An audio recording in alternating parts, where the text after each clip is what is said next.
What's going on, guys? It's Wayne here. Welcome to part 2 of intermediate pivot tables. Today we'll be taking a look at how to create one master pivot table from multiple worksheets. So we have an orders table here on one worksheet, then a returns table with any order ID that has been returned. And we have a managers table with managers' names and what region they're responsible for. So Chris is in charge of the Atlantic region. Pat's in charge of 4 different regions. So that's quite a lot. So let's get to it.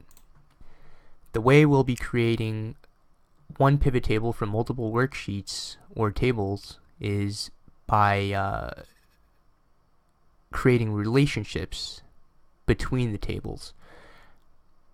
So this would be something called a primary key, and that's something that is unique, right? In order ID, there's only one order number 1. There's only one order number 40. So under returns, for order number 2 that was returned, we know that if we go into orders, this specific order has been returned. And that's what I mean by unique. I guess a good way to think of it is like a serial number on a product or a social security number. So we're going to connect the orders table to the returns table through order ID. So that's what we just saw here with 2 and 2, and the managers table to the orders table through regions.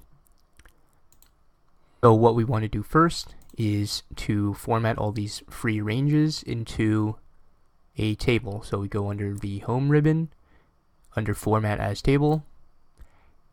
We want the this range, so A1 to NA400 as my table. Yes. Let's rename this table orders. Let's do the same for returns. Make sure we're clicked into the data here. Format as table. Yes. 559B. Good. Has headers. Yes. Whoops. We're not resizing. We're naming returns. Good. And last but not least, managers. Let's format this. Yes. And managers. So now we have managers, returns, and orders. Let's click on one of these tables and insert pivot table. Now, yes, we want to choose the orders table. Yes, we want it on the new worksheet. And now we click add this data to the data model. So yes. Just thinking a bit. Good. So it kind of looks like a normal pivot table. The only thing that is different is if we click all, we have access to all of our tables. However, they're not connected yet. To connect them, we go up to the Analyze ribbon and click Relationships. There's no relationships set right now, so it doesn't matter what we do here. We won't be able to use multiple tables at once. So we want to create a new relationship. We want orders to managers. How are we going to connect them? By region, right? By region. Region. Okay. So that's our first relationship, orders to managers through regions. Then let's create a second one. Again, orders, and we just did managers, so we're doing returns. And we're going to do this by order ID. Order ID. Connect them. Perfect. Now we have 2 relationships. Let's close this out. Let's take a look by managers row. Ann, Chris, Jen, Linda, and Pat. Orders. See by sales. Nice. Let's get this into dollars. Now this might be a little weird because this is like they're all Canadian territories and regions, but pretend they're in the US. So it looks like we have just under 15 million sales broken up by managers. But wait, how do we do that? Under the managers table, there's no dollar amount here. We actually went and pulled the managers here,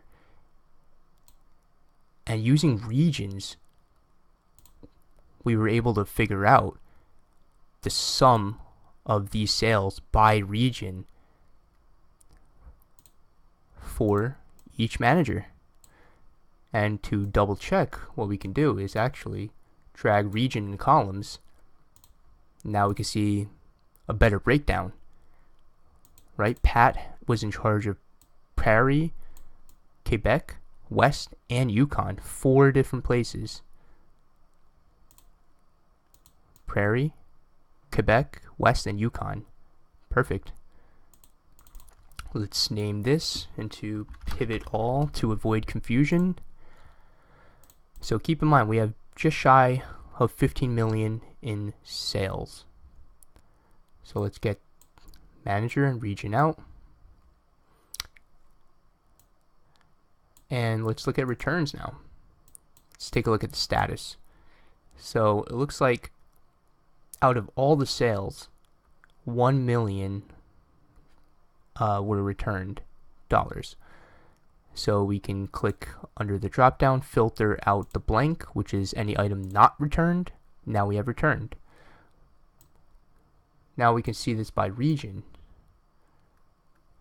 We see that in the Atlantic region, almost 150 grand was returned. Perhaps we don't want to see it by region, but now we're going from the returns table to the managers table, and we want to see the manager. We can do that. So we're actually crossing these two tables, even though they're not directly connected. They're connected through the orders table. So now we can actually see that under Pat's 4 different regions, almost 600 grand was returned. So this allows us to be a lot more flexible with what we want to see, as long as we have a key and a relationship between the tables.